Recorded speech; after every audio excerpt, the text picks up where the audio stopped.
¿Conocéis esa sensación de darte cuenta de que todo aquello en lo que confiaste durante 25 años era solo un engaño? De descubrir que las personas a las que venerabas como santos eran, en realidad, lobos disfrazados. Si comparto lo que viví, quizás nunca más miréis una iglesia con la misma inocencia. Tal vez ya no volváis a contemplar a un líder religioso con la confianza ciega de antes. Porque lo que vi, lo que presenciaron estos ojos míos, fue de lo más desgarrador que puede soportar una madre. Me llamo María, aunque muchos me conocen simplemente como tía María. Tengo 52 años y nací en Córdoba, en pleno corazón de Andalucía, allá por 1973. Hoy quiero abrir mi alma y relatar una experiencia que guardé en silencio durante mucho tiempo. Un episodio que transformó por completo mi destino, que me arrebató todo lo que tenía, pero que también me permitió descubrir una fuerza que no sabía que llevaba dentro. Durante un cuarto de siglo formé parte de los Testigos de Jehová. Y no como una simple seguidora, sino como hija de anciano, una de las hermanas más valoradas dentro de la congregación en Córdoba. Predicaba de puerta en puerta, organizaba estudios bíblicos, cuidaba del material de las reuniones. Toda mi existencia giraba en torno a aquella organización que yo creía que era la única verdad en la tierra. Pero fue precisamente esa entrega, esa confianza absoluta, la que me llevó a presenciar algo que aún hoy me sacude el cuerpo entero cada vez que cierro los ojos. Por lo que vi terminé perdiendo a mi familia, a mis amigos y a toda mi comunidad. Y, sin embargo, también logré salvar vidas que merecían protección. Antes de comenzar, quiero preguntaros algo.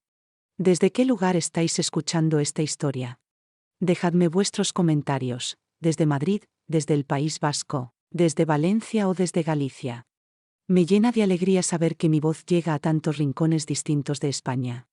Y, si podéis, dadle a me gusta y suscribíos al canal. Así esta mujer puede seguir relatando lo que ha vivido.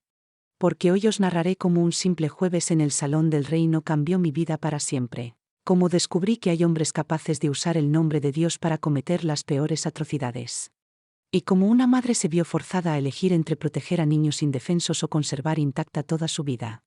Respirad hondo conmigo, porque lo que voy a contaros me removió por dentro de un modo que aún hoy siento en la piel. Era 1998 cuando entré en los Testigos de Jehová. Tenía 25 años. Llevaba 3 casada con Roberto y vivíamos en una casita humilde en el barrio del Zaidín, en Córdoba. Una vivienda pequeña, de 2 cuartos, con un patio adornado de rosales blancos que yo misma había plantado. Las rosas blancas siempre me transmitieron la pureza que tanto buscaba en la vida. En aquel entonces mi día a día era sencillo. Yo trabajaba en una fábrica de dulces en la ciudad. Roberto era soldador y compartíamos el sueño de tener hijos, pero nunca llegaron. Hoy entiendo que quizás fue mejor así, considerando lo que vino después. Fue mi padre, Juan, quien nos introdujo en lo que llamaban la verdad. Una mañana de sábado aparecieron en nuestra puerta 2 hermanos. Todavía los recuerdo con claridad. Uno, alto, vestido con un traje azul marino que brillaba al sol. El otro llevaba una cartera de cuero marrón que sonaba cada vez que la abría. Nos hablaron del paraíso en la tierra, del nuevo orden que Jehová preparaba, de cómo solo los elegidos sobrevivirían al Armagedón. Esas palabras calaron en mí como agua fresca en pleno desierto. ¿Sabéis esa sensación de estar perdida y que alguien te ofrezca respuestas para todo? Eso mismo sentí yo. Hablaban con tal convicción que pensé, esto es lo que llevaba buscando sin saberlo.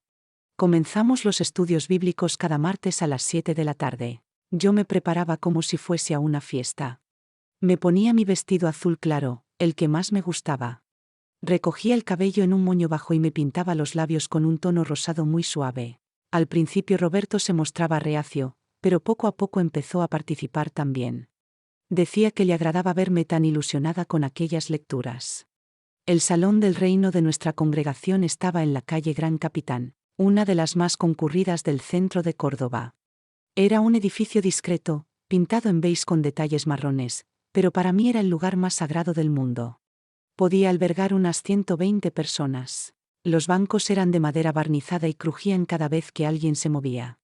Al frente había un pequeño escenario con el púlpito. Me fascinaba el aroma de aquel sitio, una mezcla de cera del suelo, perfumes de las hermanas y el olor de los libros. Todos llegaban muy arreglados. Los hombres con traje y corbata. Las mujeres con vestidos o faldas largas, jamás pantalones. Los niños se mantenían en silencio y si hacían algún ruido, las madres les lanzaban una mirada severa. Mi padre destacó pronto en la congregación. Tenía facilidad para expresarse y dominaba bien la Biblia. Los ancianos lo notaron enseguida. A los 2 años ya daba discursos en la escuela del ministerio teocrático. 5 años después fue nombrado siervo ministerial. Para nosotros fue un motivo de orgullo enorme. Ese nombramiento era una distinción muy grande dentro de la organización. Yo me bauticé en abril de 2001, en una asamblea de distrito en Sevilla. Recuerdo como si fuera ayer cuando bajé a la piscina improvisada en el pabellón. El agua estaba helada y me recorrió un escalofrío de pies a cabeza. Al salir sentí que estaba renaciendo, que mi vida anterior quedaba atrás y que era una nueva criatura. Las reuniones se celebraban 3 veces por semana. Los domingos por la mañana teníamos el discurso público y el estudio de la atalaya. Los martes por la noche era el turno de la escuela del ministerio teocrático y el estudio del libro. Y los jueves asistíamos a la reunión de servicio. Yo jamás faltaba. Siempre llegaba antes para ayudar en los preparativos. Colocaba las revistas, probaba el sonido, organizaba las sillas de los niños. Mi vida social giraba exclusivamente en torno a la congregación. Nuestros amigos eran únicamente testigos. Nuestras fiestas solo con hermanos. Nuestros paseos siempre en compañía de familias de la organización. Los fines de semana nos reuníamos para comer tras las reuniones. A veces hacíamos picnics en los jardines de la Victoria. Celebrábamos cumpleaños, y únicamente cumpleaños, porque cualquier otra festividad estaba prohibida. Yo me sentía distinta, elegida. Creía que poseíamos verdades que el resto del mundo ignoraba. Cuando salía los sábados por la mañana a predicar de casa en casa, estaba convencida de estar realizando la labor más importante del planeta, salvar vidas. Llevaba mi cartera marrón repleta de revistas La Atalaya y Despertad, y tocaba los timbres con el corazón rebosante de propósito. La gente del barrio ya me conocía. Ahí viene la testigo de Jehová, murmuraban algunos. Muchos me cerraban la puerta en las narices, otros escuchaban educadamente, y unos pocos mostraban interés genuino. El rechazo no me afectaba. Nos enseñaban que era señal de persecución por predicar la verdad. Roberto también se fue involucrando cada vez más. Comenzó a participar en la escuela, a dar comentarios en los estudios, y en 2005 fue nombrado siervo ministerial. Nuestra casa se convirtió en punto de encuentro habitual. Cada domingo, tras la reunión, siempre había algún hermano que venía a comer con nosotros. En 2008 mi padre fue nombrado anciano. Ese día lloré de emoción. El cargo de anciano era el más alto al que un hombre podía aspirar dentro de la congregación. Se les consideraba pastores del rebaño, representantes directos de la organización, hombres guiados por el Espíritu Santo de Jehová. Mi padre empezó a formar parte del cuerpo de ancianos, asistía a reuniones privadas y tomaba decisiones clave para la congregación. Con ese nombramiento, nuestra familia alcanzó aún más respeto. Yo era hija de anciano y eso me daba una posición especial entre las hermanas. Las más jóvenes acudían a mí en busca de consejo. Me invitaban a estudiar juntas, querían saber cómo lograba ser tan espiritual. Me sentía como una madre espiritual para muchas de ellas. Fue hacia 2010 cuando llegó a nuestra congregación un nuevo anciano llamado Marcos Fernández. Venía procedente de una congregación en Madrid y lo habían trasladado a Córdoba por motivos laborales. Tendría unos 45 años, estaba casado con la hermana Soledad y no tenían hijos. Pronto comenzó a destacar por su oratoria y su vasto conocimiento de la Biblia. El hermano Marcos imponía presencia. Era alto, rondaba el 1,80 m, de cabello canoso siempre peinado hacia atrás. Llevaba gafas de montura dorada y su voz, grave, transmitía autoridad. Cuando subía al púlpito, el salón quedaba en silencio absoluto. Recitaba textos bíblicos de memoria y concluía cada discurso con aplicaciones prácticas que tocaban el corazón de los presentes. Rápidamente fue designado para atender al grupo de jóvenes de la congregación.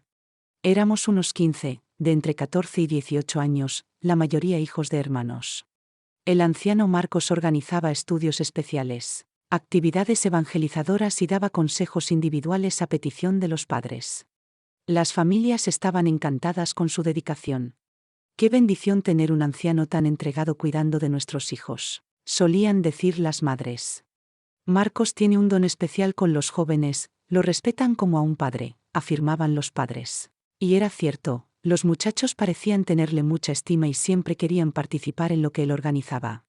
Por mi condición de hija de anciano y hermana respetada, terminé siendo como su asistente en esas actividades juveniles. Me encargaba de preparar las meriendas para los paseos, organizar los materiales y colaborar en la logística de los estudios. Trabajábamos bien en equipo. Solíamos conversar sobre cómo mejorar los programas para los jóvenes.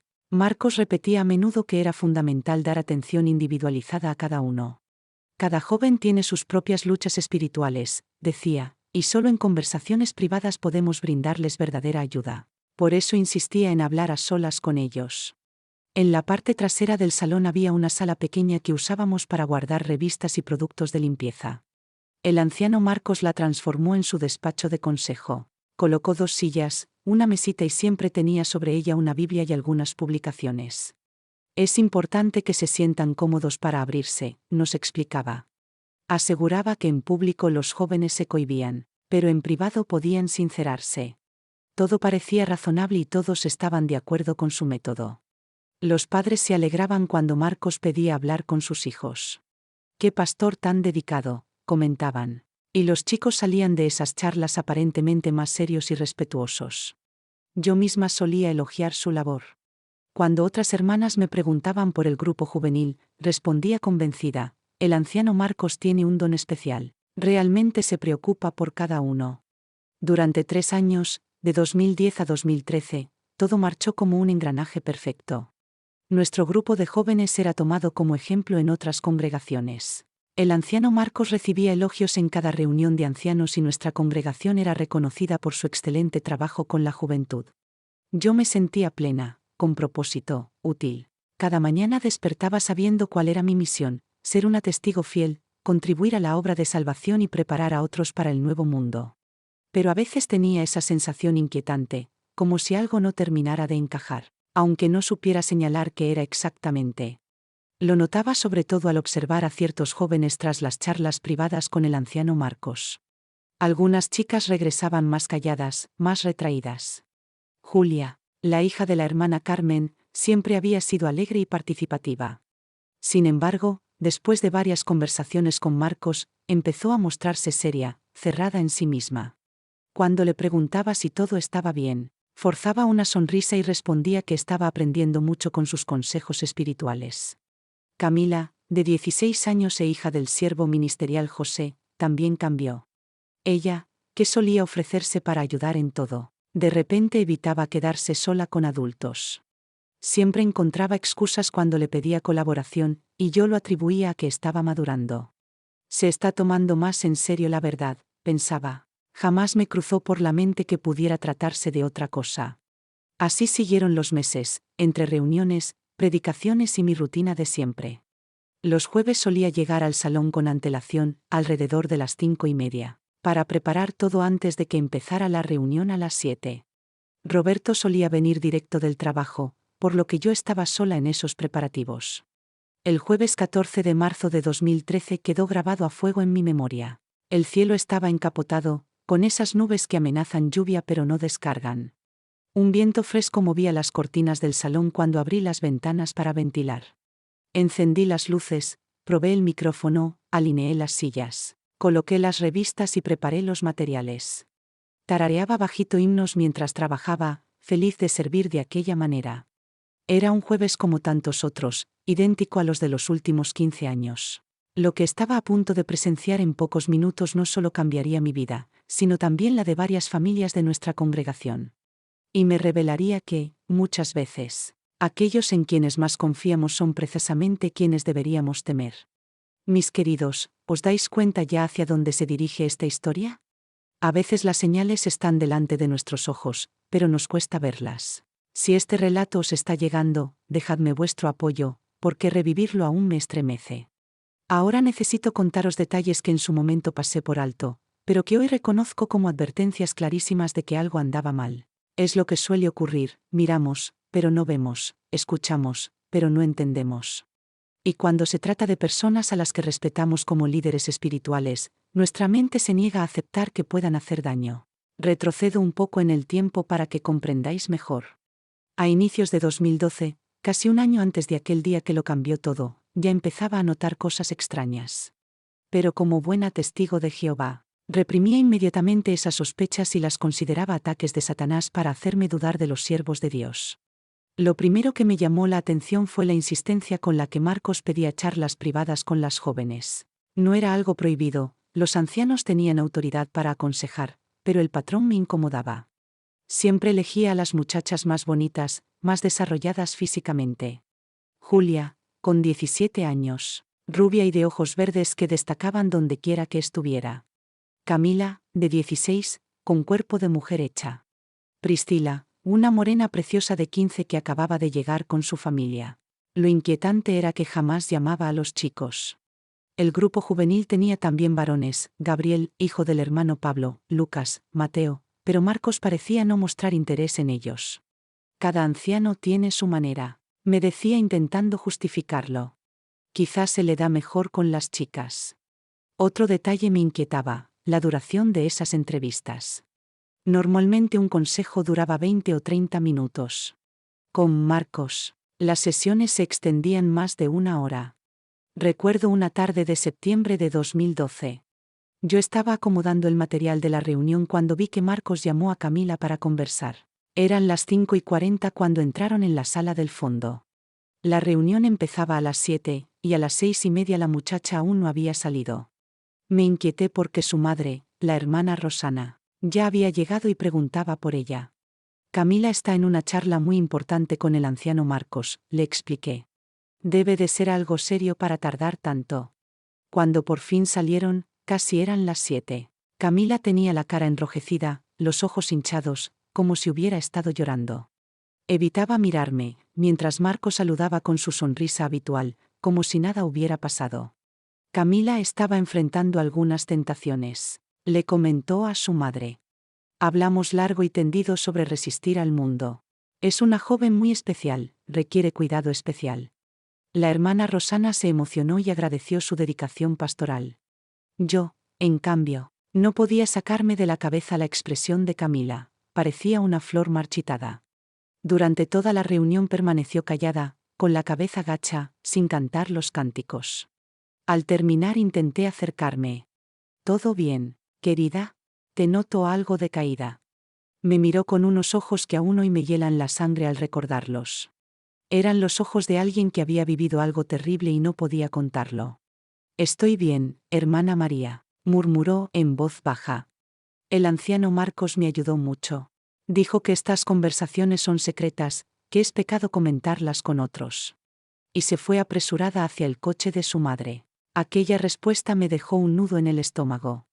Sí, los consejos eran confidenciales, pero no debían provocar miedo. Moví la cabeza intentando apartar esos pensamientos. Es Satanás que quiere sembrar dudas sobre un siervo de Jehová, me repetí. Unas semanas después ocurrió algo que me perturbó aún más. Era sábado por la mañana y fui al Salón del Reino a recoger unas revistas que había olvidado. Al llegar, vi el coche de Marcos aparcado frente al edificio. Seguramente está preparando un discurso, pensé. Entré por la puerta trasera, que siempre permanecía abierta para tareas de limpieza. Al pasar junto a la salita, escuché voces.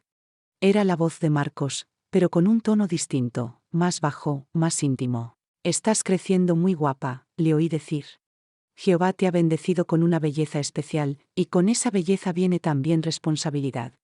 No pude oír bien la respuesta de la joven, hablaba muy bajito. Seguí escuchando, inmóvil. Es normal que a tu edad tengas ciertas sensaciones y pensamientos. Forma parte del crecimiento. Pero lo importante es hablar de ello con alguien maduro en la fe. Había algo en su voz que me recorrió la espalda con escalofríos. Me acerqué un poco más, en silencio. Puedes confiar en mí completamente, insistía. Nunca revelaré nuestros secretos, ni a tus padres ni a otros ancianos. Es un pacto especial entre nosotros y Jehová. Sentí que la sangre se me helaba. ¿Qué pacto era ese? Los consejos pastorales eran confidenciales, sí, pero jamás se hablaba de pactos secretos con Jehová. Al oír pasos acercándose, corrí hacia la entrada principal y fingí ordenar las revistas. La joven que salió era Priscila, de 15 años. Pasó de largo, sin mirarme, con el rostro desencajado. Poco después apareció Marcos, impecable como siempre. Hermana María, qué sorpresa verla aquí un sábado, dijo sonriendo. Pero sus ojos transmitían algo muy distinto a la sonrisa. Vine a por unas revistas que olvidé, respondí intentando sonar natural. Vi su coche y pensé que estaba preparando algún discurso. Así es, contestó enseguida. Y aproveché para aconsejar a la hermana Priscila. Los jóvenes necesitan mucha orientación en estos tiempos. Salimos juntos del salón, pero durante todo el trayecto hacia los coches no pude sacudirme la sensación de que algo estaba muy mal. En casa no lograba tranquilizarme. Roberto notó mi inquietud y quiso saber qué ocurría. Estuve a punto de contárselo todo, pero me contuve en el último instante. Si sospecho de un anciano sin pruebas, cometió un pecado grave contra un ungido de Jehová, me repetía. Sin embargo, las coincidencias seguían acumulándose. La semana siguiente, durante la reunión, observé cómo Julia evitaba estar cerca de Marcos. Ella, que siempre saludaba a todos los ancianos con una sonrisa, se escabullía cada vez que él se acercaba. Noté también que cuando Marcos dirigía la mirada hacia las jóvenes, algunas bajaban la cabeza o apartaban los ojos de inmediato. Camila incluso cambió de sitio para esconderse tras una columna, fuera de su campo de visión. Tras la reunión decidí probar mis impresiones. Me acerqué a ellas con una charla casual. ¿Cómo vais con los estudios con el anciano Marcos? Es muy dedicado con vosotras. La reacción fue reveladora. Se pusieron tensas, se miraron entre sí y respondieron de manera mecánica. Sí, hermana María, muy edificante. Ninguna me sostuvo la mirada. Julia, que solía ser valiente, pareció a punto de decir algo. Abrió la boca, me miró con intención de confesarse, pero enseguida bajó la cabeza y murmuró. El anciano Marcos nos enseñó que ciertas cosas deben quedar solo entre nosotras y Jehová. Aquella frase me persiguió durante semanas. Entre nosotras y Jehová. ¿Qué clase de consejo requería un secreto tan absoluto, incluso frente a los propios padres? Comencé a observar con más atención a las muchachas. Camila, antes extrovertida, ahora permanecía callada en los estudios. Aunque supiera la respuesta, evitaba levantar la mano. Priscila, que jamás había tenido problemas de expresión, desarrolló una tartamudez repentina. Cada vez que le tocaba hablar en público, se ponía roja, se trababa y a veces rompía a llorar de nervios. Los padres atribuían eso a la adolescencia, pero yo intuía otra cosa. Julia fue la que más me preocupó. Empezó a faltar seguido a las reuniones. Cuando venía, llegaba tarde y salía en cuanto se decía el amén. Dejó de participar en las actividades sociales, de acudir a las comidas, de ayudar en la limpieza del salón. Una tarde encontré a su madre, la hermana Carmen, llorando en el aparcamiento. Me acerqué para consolarla. ¿Qué pasa, hermana? Es Julia, me confesó entre lágrimas. No sé qué le ocurre. Antes le encantaba venir a las reuniones. Ahora siempre pone excusas, que si la cabeza, que si deberes. Y cuando consigo traerla, se pasa el tiempo mirando el reloj. Incluso me pidió cambiar de congregación. Aquello me dejó intranquila. Una joven criada en la congregación que de repente quiere irse, solo podía deberse a algo muy serio. Esa noche no pude dormir. Daba vueltas en la cama, un peso en el pecho que no me dejaba respirar. Roberto dormía profundamente a mi lado, mientras yo me repetía una y otra vez. ¿Y si me lo estoy imaginando? ¿Y si es coincidencia? Pero había una voz persistente dentro de mí que susurraba. ¿Y si es verdad? ¿Y si esas chicas están sufriendo y tú eliges cerrar los ojos? Fue entonces cuando tomé una decisión que jamás había considerado: observar al anciano Marcos con detenimiento. No con malicia, sino con atención, para disipar dudas o confirmar mis sospechas. Si me equivocaba, lo sabría pronto. Si estaba en lo cierto, necesitaba certeza antes de actuar. El jueves siguiente llegué aún más temprano al Salón del Reino, a las 5 en punto. Quería preparar todo con calma y, de paso, vigilar quién entraba y a qué hora. Marcos apareció a las 5:20, como siempre. Me saludó con amabilidad, preguntó si necesitaba ayuda y dijo que aprovecharía para organizar material en la salita del fondo. A las 5:40 llegó Camila con su madre. La hermana Rosana la dejó y se marchó, prometiendo volver a la hora de la reunión. Minutos después, Marcos salió y la llamó para una conversación rápida sobre su progreso espiritual. Me situé estratégicamente, cerca del pasillo que conducía a la salita, fingiendo ordenar revistas, pero con los ojos atentos. Vi cómo ponía la mano en el hombro de Camila para guiarla hacia allí. No era un gesto pastoral normal, la mano se deslizó demasiado cerca de su cintura. Camila iba cabizbaja, los hombros encogidos, con la tensión de quien va a algo desagradable, no a recibir consejo espiritual.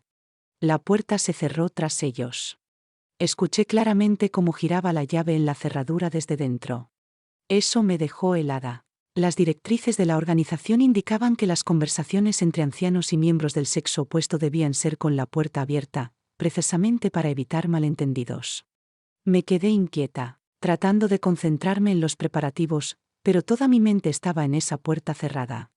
De vez en cuando percibía murmullos, aunque no entendía las palabras. Pasados unos 20 minutos, escuché un sollozo ahogado. Era el llanto contenido de una voz femenina joven. Mi primer impulso fue ir y golpear la puerta, pero me contuve. Intenté justificarlo, quizás se arrepiente de algún pecado.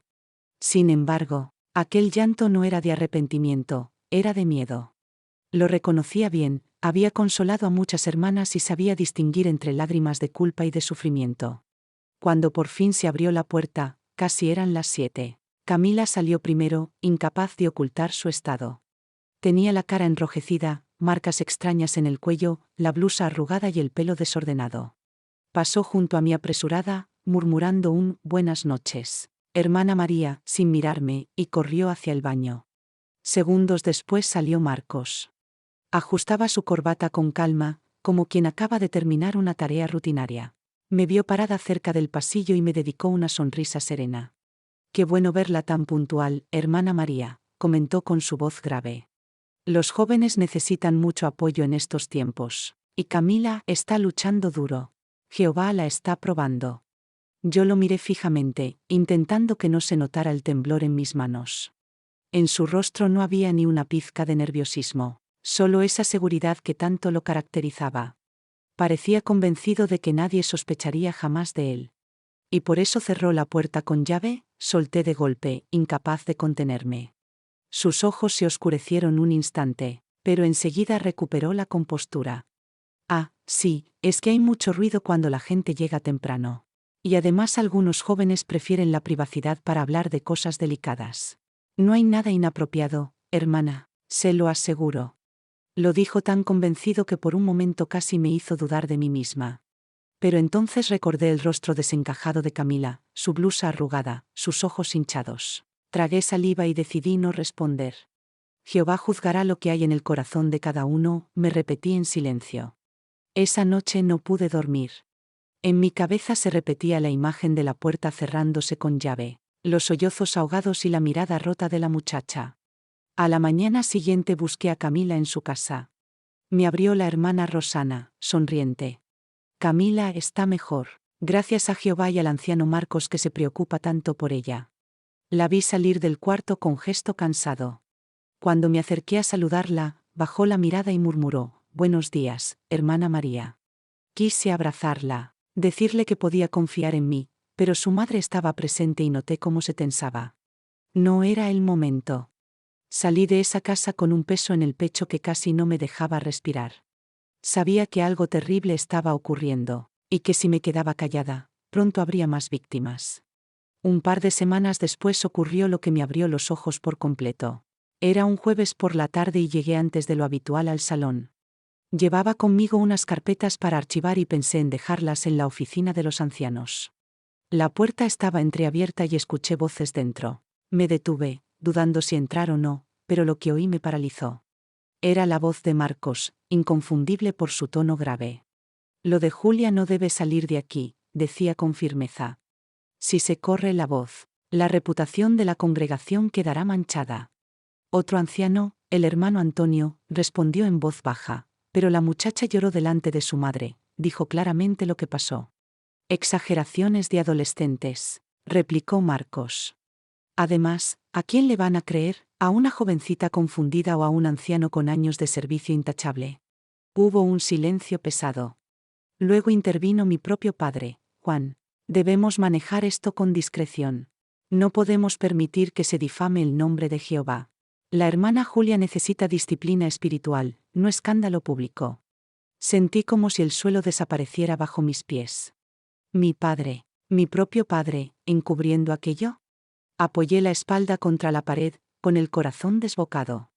Los oí hablar de aconsejar mejor a Julia, de hacerle ver que se había malinterpretado todo, de proteger la imagen del rebaño. Cada palabra era un puñal. Querían callar a la víctima para salvaguardar a un abusador.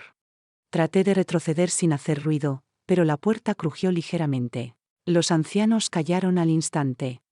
Escuché pasos acercándose. Corrí hacia el pasillo y fingí revisar las revistas en la mesa. Marcos salió primero. Me lanzó una mirada aguda, de esas que atraviesan el alma. «Ah, hermana María», dijo con su sonrisa ensayada. «Qué dedicada, siempre tan puntual». Pero sus ojos me decían otra cosa. «Te escuchamos. Sabemos que estabas ahí». En ese instante comprendí que, si hablaba, me enfrentaba no solo a Marcos, sino a todo un cuerpo de hombres dispuestos a protegerlo. Esa noche me encerré en mi habitación y no pude contener las lágrimas. Por un lado, mi lealtad a la congregación y a mi familia me exigía silencio. Por otro, mi conciencia gritaba que si me callaba me convertiría en cómplice del dolor de esas niñas. Pasé horas dándole vueltas, recordando cada gesto, cada mirada esquiva de Julia, de Camila, de Priscila. Escuchaba en mi mente las palabras de Marcos: «Es un pacto entre nosotros y Jehová». Y luego la frialdad con la que los ancianos discutían cómo encubrir todo. Me dolía el pecho, como si me faltara el aire. Intenté orar, pedí a Jehová claridad y valor, pero sentía un muro entre él y yo. ¿Cómo puede permitir esto? ¿Cómo pueden sus siervos actuar así?, me preguntaba en silencio. Al día siguiente, durante el trabajo en la fábrica de dulces, no podía concentrarme. Me equivocaba con las medidas, derramaba azúcar, casi quemo una tanda de caramelos. Mis compañeras me miraban raro, pero no podía contarles nada. Todo debía permanecer en secreto. Por la tarde recibí la llamada de la hermana Carmen, la madre de Julia. Su voz temblaba. «María, necesito hablar contigo. No sé qué hacer con mi hija. Está cada vez peor. Dice que no quiere volver nunca más al salón. Llora todas las noches». Sentí que se me quebraba el alma. La invité a tomar un café en mi casa. Julia vino también, cabizbaja, con los ojos apagados. Cuando su madre se ausentó un momento, me atreví a susurrarle: «Julia, puedes confiar en mí. Lo que me digas no saldrá de aquí». Me miró fijamente, con lágrimas acumulándose en sus ojos. Apretó los labios, como debatiéndose por dentro, hasta que murmuró: «Fue Marcos». Mi corazón dio un vuelco. No necesitaba más detalles. La forma en que lo dijo lo confirmaba todo. Me dijo que si lo contaba, Jehová me castigaría, añadió sollozando. La abracé con fuerza, conteniendo mis propias lágrimas. En ese momento supe que no podía seguir callada. Si lo hacía, condenaba a Julia y a todas las demás a un infierno silencioso. Esa noche tomé una decisión que cambiaría mi vida. Iba a enfrentarme a ellos, aunque perdiera a mi familia, a mis amigos, a toda mi comunidad. Al día siguiente pedí hablar con mi padre. Nos sentamos en la cocina, con la mesa aún cubierta de migas del desayuno.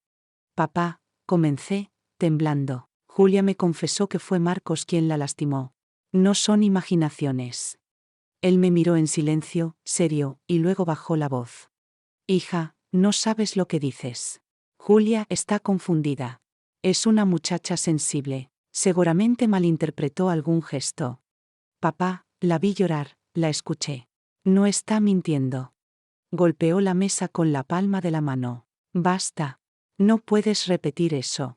¿Quieres destruir a tu familia? ¿Quieres que nos expulsen a todos?» Me quedé helada. Era mi padre, el hombre que siempre me enseñó a buscar la verdad, y ahora me pedía encubrirla. «Jehová odia la injusticia», le dije con un hilo de voz. «Y lo que están haciendo es injusto». Él cerró los ojos, respiró hondo y murmuró: «Déjalo en manos del cuerpo de ancianos. No hables con nadie más de esto». Supe entonces que estaba sola. Esa misma tarde fui directamente a la casa de los ancianos, donde se reunían cada jueves después de la predicación.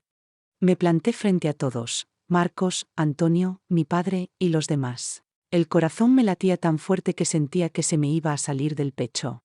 «Sé lo que está pasando con las jóvenes», dije, mirándolos a la cara. Julia habló conmigo. Y yo misma he visto y oído cosas que no se pueden ignorar. El silencio fue sepulcral. Marcos fue el primero en reaccionar. María, te estás dejando engañar por Satanás. Él usa rumores y calumnias para dividir a la congregación. No son rumores, respondí. Son hechos. ¿Por qué cierras la puerta con llave cuando hablas con las chicas? ¿Por qué salen llorando? ¿Por qué Julia me confesó lo que me confesó? Antonio me suplicó con la mirada que me callara. Mi padre se levantó, rojo de ira. María, estás fuera de control. Te prohíbo seguir hablando de esto. Si continúas, tendrás consecuencias graves. Me puse de pie también, con lágrimas en los ojos pero la voz firme. Prefiero perderlo todo antes que quedarme callada mientras niñas inocentes son destruidas. Las palabras de aquel día se propagaron como fuego en hierba seca. Apenas 24 horas después ya circulaban rumores sobre mí en toda la congregación. Decían que yo estaba resentida, que había dejado que Satanás sembrara dudas en mi corazón. Algunas hermanas que antes me saludaban con abrazos comenzaron a apartarse al verme.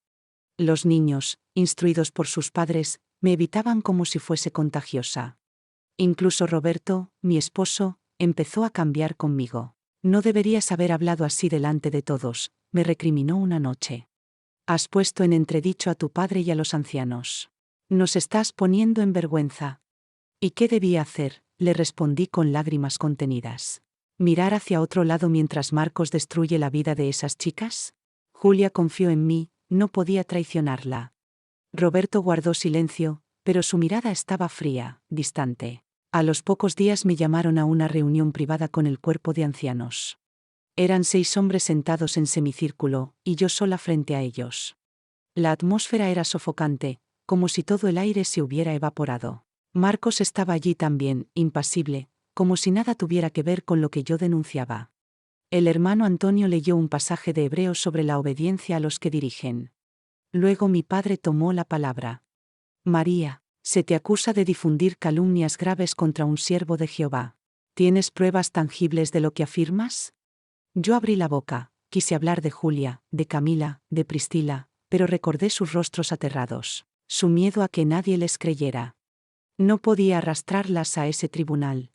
Lo que tengo son testimonios y lo que yo misma escuché y vi, dije con firmeza. Marcos intervino enseguida. ¿Y quién confirmará tus palabras, una joven confundida, tus percepciones?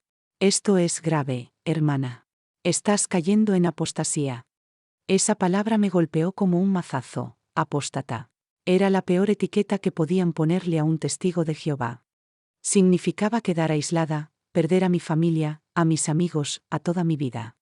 Aún así, respiré hondo y respondí: si por defender a estas niñas me llamáis apóstata, entonces lo seré. Pero Jehová sabe la verdad. El silencio que siguió fue más duro que cualquier grito. 3 días después recibí la citación oficial, un comité judicial.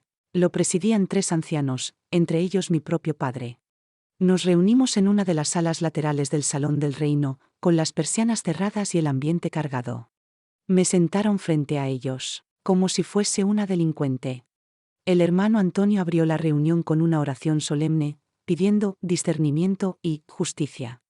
Luego mi padre tomó la palabra. Hija, se te acusa de difundir calumnias, de rebelarte contra el cuerpo de ancianos y de poner en peligro la unidad de la congregación. ¿Reconoces tu falta? Sentí que el corazón se me salía del pecho. Lo único que hice fue defender a las jóvenes que están siendo dañadas. Jehová ama la justicia, ¿cómo puede ser falta denunciar el pecado? Marcos, sentado a la derecha, fingía serenidad, con las manos entrelazadas sobre la mesa. No pronunció palabra, solo me observaba con esa media sonrisa que me helaba la sangre. Los ancianos comenzaron a interrogarme. ¿Quién te dijo esas cosas? ¿Puedes aportar testigos? ¿Tienes pruebas materiales? Cada pregunta era una trampa. Si mencionaba a Julia, a Camila o a Priscila, las exponía a sufrir aún más. Si me quedaba callada, parecía que no tenía nada. Me aferré a la idea de que la verdad no necesitaba cómplices. Vi lo que vi, escuché lo que escuché. Y Jehová conoce los secretos de cada corazón, respondí. El ambiente se tornó hostil. Mi padre me miraba con un dolor mezclado de furia, como si mi resistencia lo estuviera destruyendo. Finalmente, tras horas de presiones, anunciaron la decisión.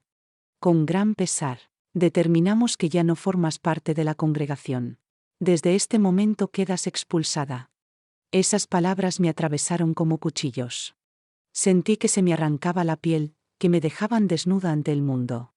Al salir, la noticia corrió de inmediato. Los hermanos me evitaban, apartaban la vista como si yo fuera invisible. Algunas hermanas con las que compartí años de amistad giraban la cara para no saludarme. Roberto, mi esposo, se quedó en silencio. Esa noche, al llegar a casa, me dijo: si estás expulsada, no puedo seguir contigo. No quiero perder mi lugar en la congregación. Y así, en cuestión de días, lo perdí todo: mi familia, mis amigos, mi comunidad. Los primeros días después de la expulsión fueron como atravesar un desierto interminable. Me levantaba por la mañana y la casa estaba en silencio, sin Roberto, sin llamadas de mis amigas, sin visitas de nadie. Hasta mis propios padres me cerraron la puerta. Mientras no te arrepientas, no podemos tener trato contigo, me dijo mi madre con lágrimas en los ojos, como si la obediencia a los ancianos fuera más fuerte que el amor de madre. Yo caminaba por las calles de Córdoba sintiéndome un fantasma. La gente que antes me saludaba ahora cruzaba de acera para evitarme. El supermercado se volvió un lugar hostil. Si veía a un hermano, bajaba la cabeza y salía rápido del pasillo. Era como si me hubieran borrado de un plumazo. Y, sin embargo, en medio de esa soledad, encontré destellos de esperanza. Un día Julia vino a verme en secreto. Tocó la puerta suavemente, casi con miedo. Sé que te culpan de todo, hermana María, me dijo con la voz temblorosa, pero yo sé la verdad. Tú me creíste cuando nadie más lo hizo. La abracé con todas mis fuerzas. En sus ojos ya no había el mismo terror de antes, sino un alivio al sentirse escuchada. Comprendí entonces que, aunque me hubieran despojado de todo, aún podía ser refugio para quienes estaban sufriendo. Poco después también Camila me buscó. Llegó con la excusa de dejarme unas revistas viejas, pero en cuanto cruzó la puerta rompió a llorar. Me dijo lo mismo que a Julia, que Jehová me castigaría si hablaba, confesó. La consolé, asegurándole que no estaba sola y que ninguna de ellas tenía la culpa. Fue en esos encuentros, en esas lágrimas compartidas, donde comencé a descubrir una fuerza que nunca pensé tener. No era la fuerza de una organización, ni de un cargo, ni de un título. Era la fuerza de mi propia conciencia, de saber que estaba del lado de la verdad aunque todos me señalaran como traidora. Y esa fuerza me sostuvo para dar el siguiente paso: denunciar fuera de la congregación lo que estaba ocurriendo. Sabía que al hacerlo desataría una tormenta aún mayor, pero también que era la única manera de proteger a las jóvenes que todavía estaban atrapadas en silencio. Un lunes por la mañana reuní todo el valor que me quedaba y fui a la comisaría. Llevaba conmigo un cuaderno lleno de notas, fechas, nombres, detalles de lo que había visto y escuchado. Las manos me temblaban mientras se lo entregaba al agente de guardia. Quiero denunciar abusos cometidos dentro de mi congregación, dije casi en un susurro. El policía me miró con sorpresa, luego con seriedad. Siéntese, por favor. Esto es muy grave. Durante horas relaté lo que había presenciado: las puertas cerradas con llave, las lágrimas de Camila, las palabras de Julia, las conversaciones secretas de los ancianos. Me hicieron repetir varias veces los detalles, anotar cada nombre, cada fecha. Al final, el agente cerró la carpeta y me dijo: gracias por su valentía. No será fácil, pero ha hecho lo correcto. Salí de allí con una mezcla de alivio y miedo. Alivio por haber dado un paso al frente, miedo por lo que vendría después. Y no tardó en llegar. A los pocos días, un anciano me interceptó en la calle.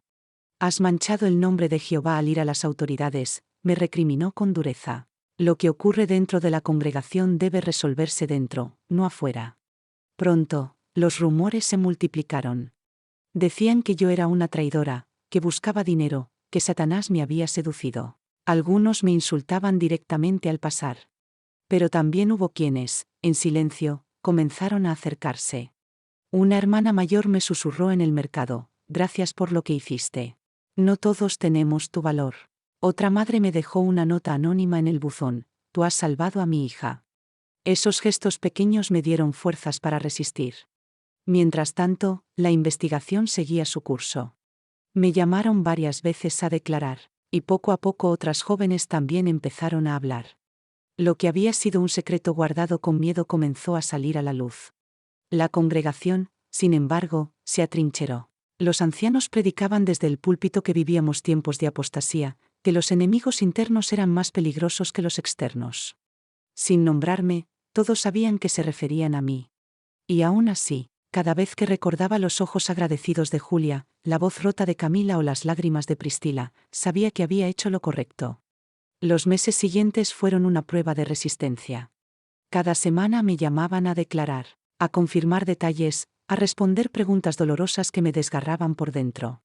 Pero no estaba sola. Poco a poco, más voces se sumaron. Primero fue Julia, temblando, acompañada por su madre que por fin creyó en su hija. Luego Camila, que encontró la valentía de contar lo que Marcos le había hecho tras aquellas puertas cerradas. Priscila tardó más, pero un día llegó con su padre al despacho del fiscal y rompió a llorar mientras narraba lo que había callado durante años. Lo que empezó como mi palabra contra la de un anciano respetado se convirtió en un coro de testimonios imposibles de ignorar. La investigación destapó un patrón de abusos y encubrimientos que se remontaban a mucho tiempo atrás. Los medios de comunicación comenzaron a interesarse en el caso. En la televisión local aparecieron reportajes sobre abusos dentro de los Testigos de Jehová en Córdoba. La congregación reaccionó de inmediato, sermones más duros, advertencias contra la prensa, llamados a no leer ni escuchar mentiras del mundo. Pero la verdad ya no podía ocultarse.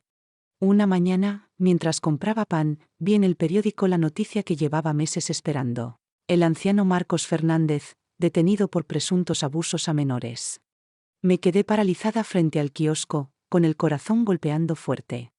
El hombre que había sido intocable, el que todos veneraban como ejemplo, ahora aparecía esposado en una fotografía borrosa. Sentí una mezcla de alivio y tristeza. Alivio porque por fin la justicia terrenal lo enfrentaba. Tristeza porque nada devolvería la inocencia robada a esas muchachas.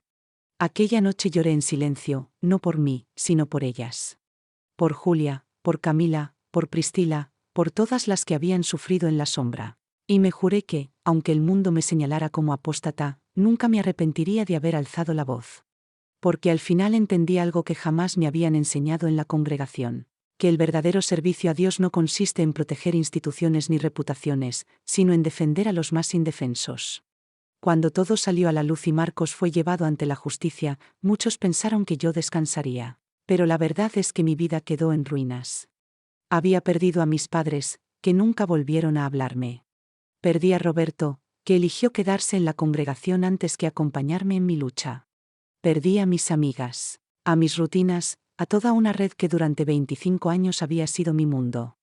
Al principio me sentí como un árbol arrancado de raíz. Caminaba sin rumbo, preguntándome quién era yo sin aquella identidad que me habían impuesto desde joven. Pero con el paso de los meses descubrí algo que nunca había imaginado: fuera de la congregación también había vida. Conocí a personas que me acogieron sin juzgarme. Vecinas que me invitaban a tomar café, compañeros del trabajo que me escuchaban con paciencia, incluso desconocidos que me escribían tras ver mi testimonio en la prensa. Y sobre todo, encontré la fortaleza de aquellas chicas. Julia empezó a estudiar Bellas Artes y volvió a sonreír. Camila se unió a un grupo de apoyo para jóvenes y aprendió a ponerle nombre a lo que había sufrido. Priscila, con ayuda psicológica, recuperó la confianza en sí misma y ahora sueña con ser maestra. Verlas reconstruirse me dio también a mí motivos para seguir adelante.